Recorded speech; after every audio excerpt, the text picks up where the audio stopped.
Did you know that underneath New York City, there are miles and miles of man made structures?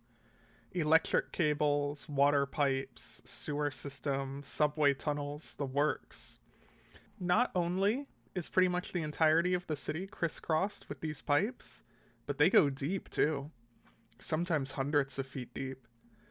A lot of it is abandoned on top of that, just covered up and forgotten about, never to be thought about again until someone accidentally digs into it, or it collapses, at which point the construction workers curse its existence and try their best to work around it. It's crazy the things that get abandoned, though. Entire subways abandoned, huge sewer pipes left to rot. You'll find a lot of crazy places down there if you know where to look. I've never been to New York, specifically, but I think this is true with a lot of highly developed cities in the world. Like hobo camps, for instance. Hobo cities, even. Huge communities of people that simply go down into the tunnels underneath these metropolises and don't emerge for weeks, living off of only the things they brought down with them and that they can scavenge. It's almost like an entire civilization, separated from the city that exists just a few feet above them. Not to say that said encampments don't rely on the cities above them, they do, but they can also find other ways to sustain themselves as well. For instance, I once saw an older woman who had a bona fide greenhouse set up near her lean to. I'm talking like dirt and rows of plantains and sun lamps and everything. It was crazy. She grew tomatoes and carrots and stuff. People loved it. They would trade for her crops at a pretty good price, even when they didn't have much to spare. Guess it had to do with getting fresh food. Not something you get too often living in the sewers. Living off junk food and stale bread. It gets to your head after a while. So yeah, people were pretty desperate for new stuff to eat. Always on the lookout for yummy new delicacies. I think a lot about how every single civilization has their own special little food dish. Food and culture are so intrinsically linked, and it makes sense if you really think about it. Everybody eats, after all, so it follows that people would build identities around that. Indian food, American barbecue, sushi from Japan. But it's not just cultures that develop identities this way, it's smaller groups too. Down the family units, and even individuals. How many times have you heard people talk about their grandma's secret recipe, or call themselves a foodie? So when this new food started popping up around my encampment, I was naturally curious. I saw one of the older folks eating it first. They were cooking it over a barrel fire, watching the smoke disappear up into the sky. We weren't in the tunnels then, of course. Keeping a fire lit in an enclosed area is discouraged for obvious reasons. They had it set up on some metal poles, these big chunks of red meat skewered on them. They were sizzling and browning and smelling delicious, all coming together to make my mouth water. And yet, something about it seemed strange to me. The meat didn't really look, or even really smell, like anything I'd ever eaten before. It wasn't really beef, though that was probably the thing it seemed the closest to. It wasn't chicken, that was for sure. Maybe something a bit more exotic, like bison? But how would a bunch of hobos get their hands on bison meat? I've eaten pig once, before it was outlawed due to contamination. It hadn't really looked like this meat either. At a loss, I asked them what it was and if I could have some, but they just told me to fuck off. It was theirs. Assholes. Still, I couldn't get the meat out of my head. I was curious, certainly, but more importantly, it had smelled so delicious, I just had to get my hands on some. So I kept watch, secretly, on that little group of meat eaters in my spare time to see where they were getting it from. And I had a lot of spare time. You tend to when you don't have a job. Finally, days later, when I was just beginning to get bored enough to give up, one of the meat eaters said something to one of the others, this big guy with an even bigger beard. The first person, a woman with an intense look in her eyes, turned and spoke to him, seemingly agitated. I was too far away to make out what they were saying, didn't want to get caught watching them after all, but I could see her gesture to the empty meat skewers, clearly not happy about that previous adjective. Beard argued with her for a moment, but when the others began to join in on the conversation, clearly on I's side, he relented and left his spot by the fire. With a start, I realized that this was probably my best chance of figuring out where the meat came from. I started to follow Beard, making sure to keep my distance so he didn't realize that he was being tailed. I had to make sure to be subtle. People who lived on the outskirts of society tended to be pretty wary, and he was looking around not infrequently to check if anyone was following him, which, of course, there was. Thankfully, my years on the streets made it easy for me to keep out of his line of sight. You learn how to keep a pretty low profile pretty quickly when you're as nosy as I am. I followed him until he hopped down into a large storm drain through a hole in the fence along the side of it, at which I paused. It was going to be notably more difficult to not be noticed in a large empty divot when following him, but I also didn't see any way to keep up with him that didn't involve going down there myself. Both sides of the drain had a lot of junk piled up next to the fences, which would make it difficult to keep track of him. I had to make a decision quickly.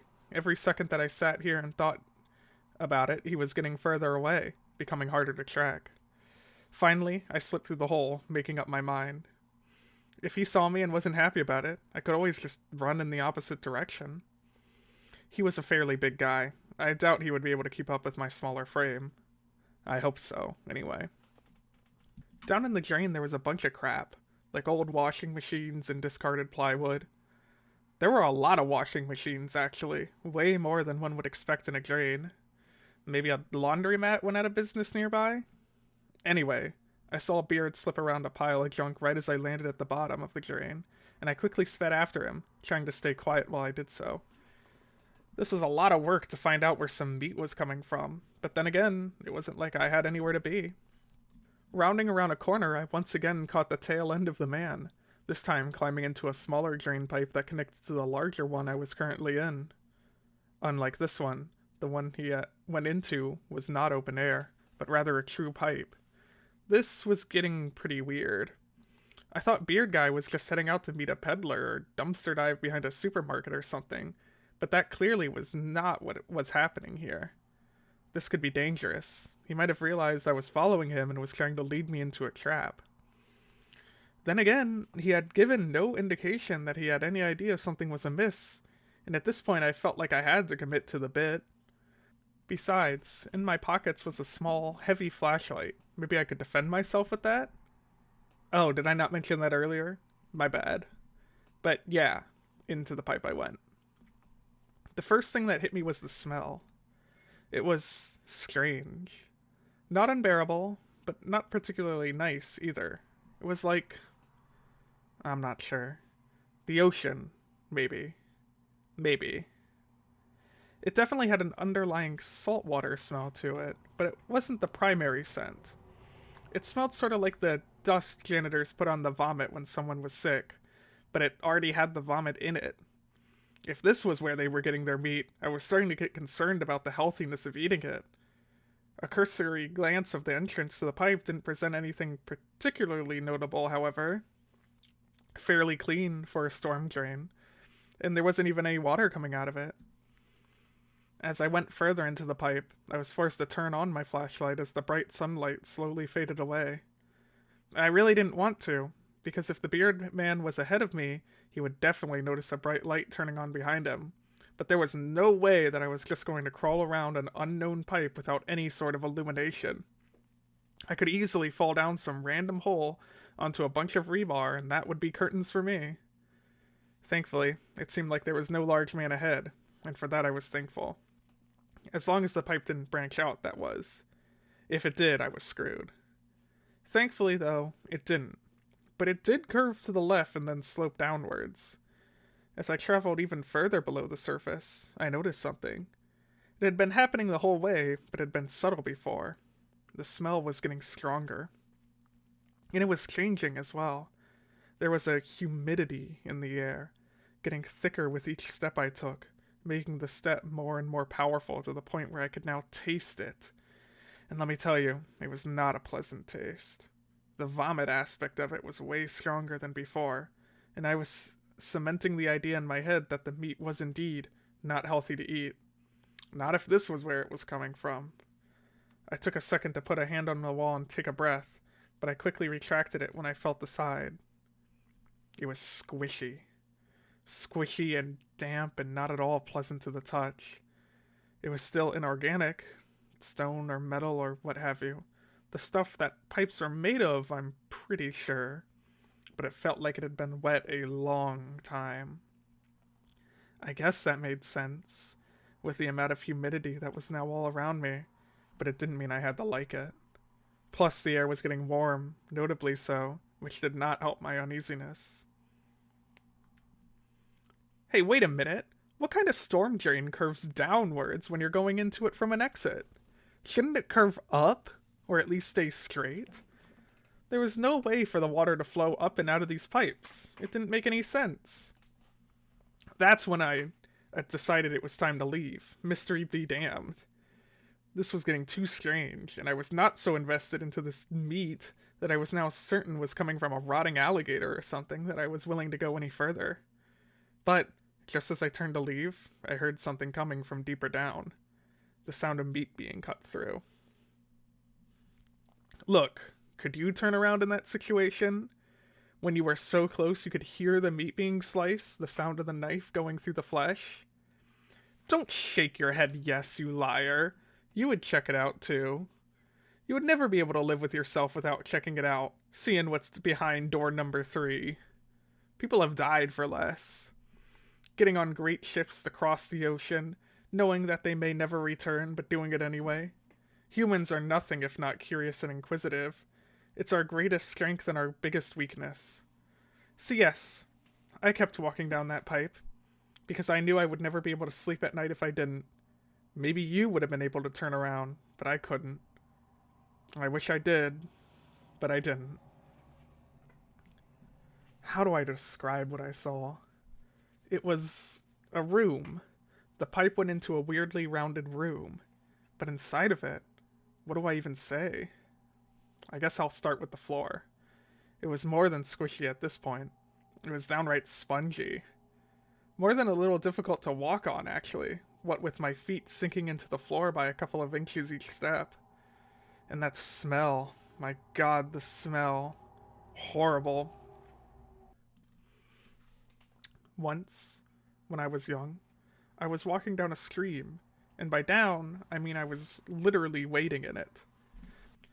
As I was walking, I decided to poke underneath the stream's surface with a stick, because that's what you do when you're a little kid. At one point, though, the stick got caught on something, and when I pulled it up, it was a carcass of a dead animal. Its skull was exposed, but it was still mostly all together, just no fur, so all the red muscle was visible.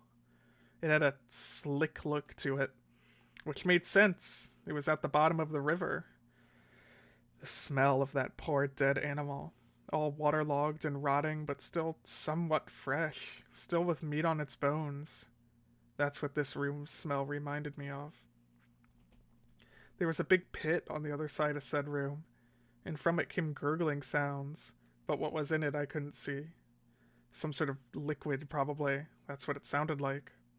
The walls were reddish, and seemed as spongy as the floor I was currently standing on. Finally, the ceiling was probably the strangest part, and that's saying something. It had the same reddish color as the rest of the room, but it was shaped in waves, with bulges coming out of it in regular intervals.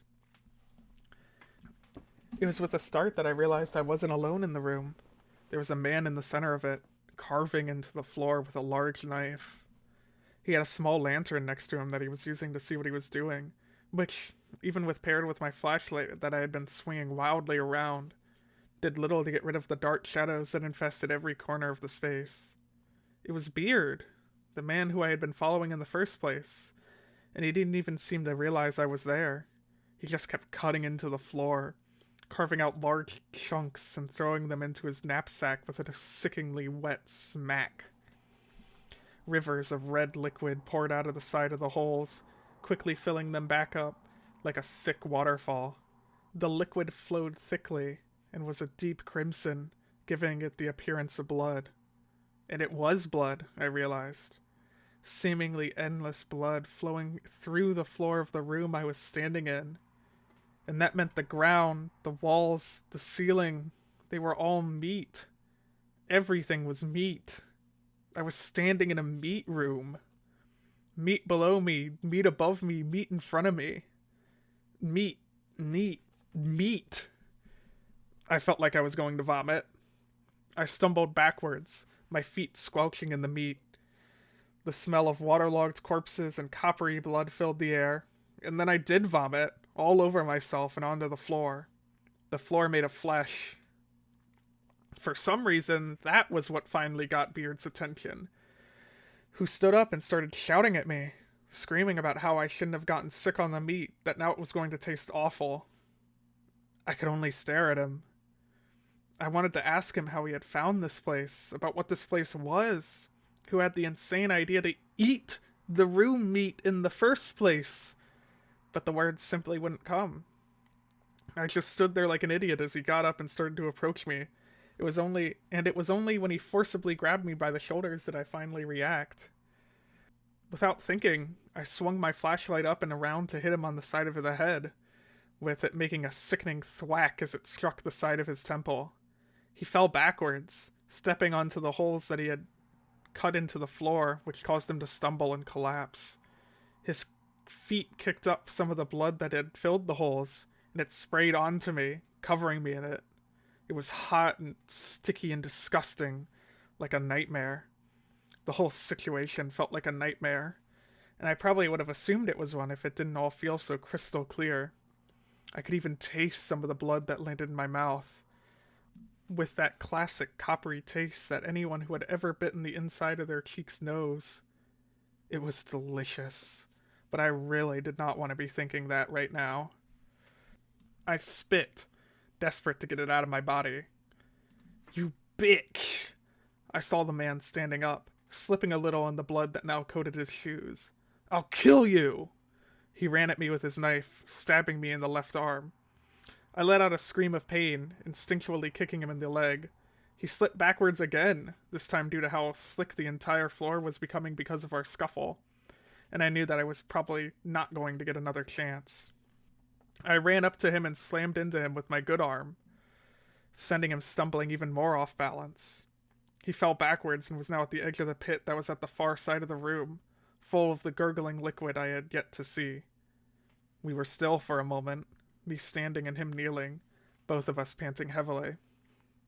The only sounds were our own labored breathing and the gurgling of the pit behind him. Suddenly he stood up, but before he had a chance to run at me, or say something, or really do anything, I threw my flashlight at him, by some miracle hitting him straight in the nose. He fell back a third and final time, falling into the pit behind him, screaming the whole way down.